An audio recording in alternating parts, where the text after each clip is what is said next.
Back in stores, and let's get it over to Autumn with a special guest. That's right. I'm with Katie Budd, AZ's mother, where you can foot around and find out and just talk about AZ as a national champion. We are back, and we have special guests that's AZ's mother. It means everything. I mean, that's why you come here, is to win national championships, and it seemed pretty elusive with all the Her name is and stuff that they Katie, went through, so I call her Miss Katie. It shows the resiliency of not just AZ, but everyone in this group. The community is so great here.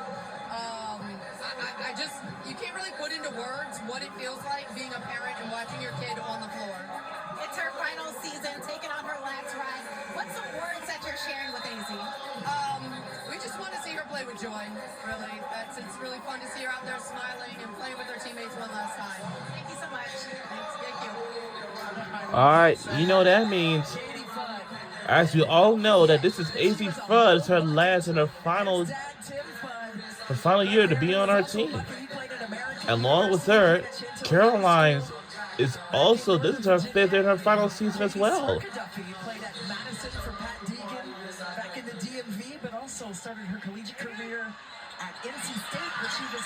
She's still in the third quarter of playing. In the ACC, and then transferred to Georgetown, JB, and was one of the best players to wear a Hoyas uniform, but GTS Fusion AAU program. My daughter played alongside of AZ Fudd in that program as they were both coaching that team, so they are continuing to pour into the game, not just into AZ and their two boys, but into the DMV community on the AAU level as well. You know, you talk about her family, and she had the conversation with them, with her head coach, about whether to jump to the next level. And one of the things that Oriental said is that he didn't think the W had seen enough of her, what she was capable of, and that maybe she hadn't played enough basketball to feel fully confident going to that level. Yeah, no, it makes sense. I think the timing is perfect. She's definitely play ready, and that's not under evaluation or a question.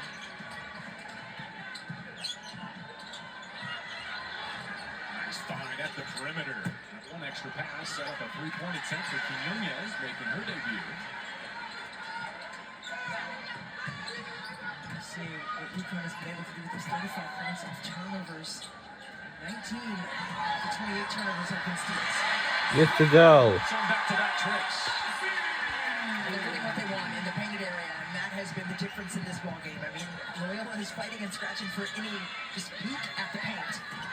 UConn is taking it away yet again on this defensive possession. Dickman's into the game, they turn it over. Echo leads the way. Shade attacks off the bounce. He's on the iron and falls off. But a good decision to rip and go. Venus for a transition opportunity. And last touch by the Rambler. The aggressiveness of UConn, especially in the second half here, right? And again, it doesn't matter who you're playing, it matters how you're playing. There's no letting off the gas pedal for this UConn team. They're still trying to develop their chemistry in this early portion of the season. So Allison Guth is going to appeal that who touched it last. And this is a nuance to college basketball, the women's side of 25-26, that gives us a chance to kind of help. Thank you very much for getting clarification from the officials. You know, this is something that used to happen in the closing minutes of games, but now it requires a coach to appeal with the timeout to utilize. Right, and that's what they're taking a look at, right? It used to be in the last 2 minutes, but now they can appeal it. And you may say, why are they saying appeal? Because on the men's side, it's a challenge, because the verbiage is different on the women's side. So it is going to be appealed by Loyola, and if they win the appeal, they keep their timeout. If they lose the appeal, they lose a timeout moving forward. So, you know, I coached for a long time. I don't know if I would be very judicious with when and how many times I would use those appeals. Down 40, what's to lose? She's probably just going through the mechanics and trying to get a baseline opportunity. And Allison Guth runs a great practice. It was that's the band. Go through her scouting report with her student athletes today. It was very concise during practices. We were taking a look on watch the knee right here. Oh, it's off of Shade's knee. No shade, but hey man, I think think that was the proper call. I have a reason to challenge them for you. You got to figure out which one of your players you can believe. When they give you the whirly bird signal and say, Coach, go to the monitor on that. Line it up. When we get to league play, they have to know who to trust. Yeah, no doubt. No doubt. I mean, I'm from the D.C. area, and that's Chuck Brown. Line me up, Chuck. Moment right there. But I think it's always a teaching moment too, right? And it's the integrity. It's not, again, it's not about the score. It's about the integrity of the game, and they want to make sure they get it right. Call on the floor is upheld. Upheld. Okay. So UConn gets a basketball. Oh, that's a surprise to me. No shade again. Because, man, looked like that was off her knee. Unless it was a second bounce somewhere. I didn't see it. And that's a surprise.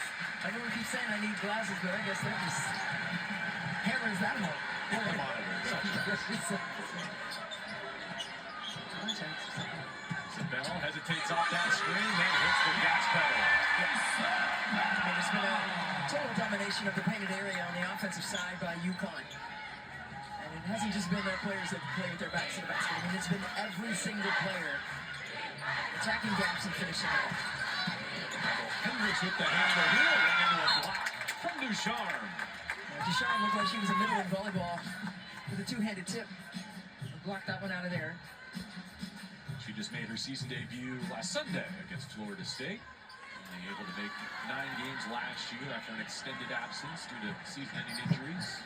She played about 10 minutes, had 5.6 boards against FSU, Brooke Wyckoff's squad.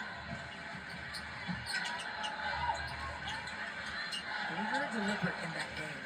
We're talking about the depth of this UConn team. Oh, whirling in the left hand. Everything but the highlight for Blanca Quiñones.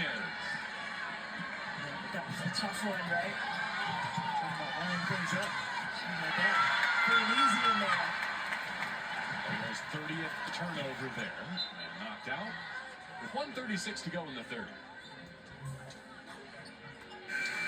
But in a game like this, Gino Ariam and his staff, I mean, they're able to see a lot of different iterations of rotations, right, moving forward. So you're not going to go 5.5, 6.5 players deep. You want to see everybody and how they execute with discipline.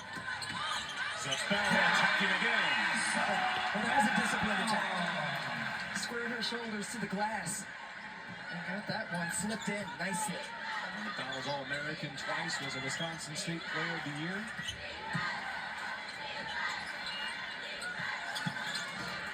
Kinnis. Up off the iron. Offensive rebound and a rare one for the Ramblers. Alafi clears that one on the defensive glass. Alafi just gobbled that one up. I know it's almost Thanksgiving, but man, she got up there and snatched that one down off the lip of the rim in the front. Look at the offensive balance and spacing here by UConn, and that's why they've been able to attack with the precision.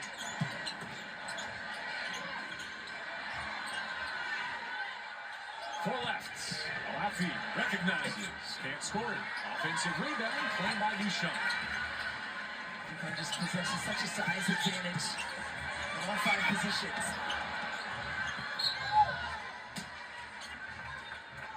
I think that 5 spot is one that UConn's definitely exploring, right? Who's going to play in what moments and implement which rotation? And that's why this game is so invaluably important, right? And that's what you want to see. Who can come in and operate and impact the game in a positive way? And it's not about the points. Everyone looks at the points all the time. It's not your plus minus. How are you helping the team? In how many ways are you helping the team? I know when I coach, I just covered the points. I'm like, who's killing us? I want to go with who's helping us win. Because I like winning, and that's what it's all about. I don't care if you have 20, if you're -10, you gotta sit down for a minute. Chivers with the basketball and the shot clock turned off. That was Hector pestering defensively. Clean look for Vaughn. Couldn't hit it. 6 left if the Huskies hurry. They just haven't been able to unleash those triples like they wanted to in this game. Zabel. Oh! We beat the buzzer!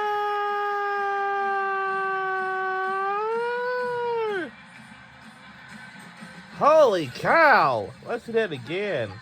It's raining threes here in Storrs, Connecticut, especially in transition. Drop those in the bucket. Splash Sisters getting it done.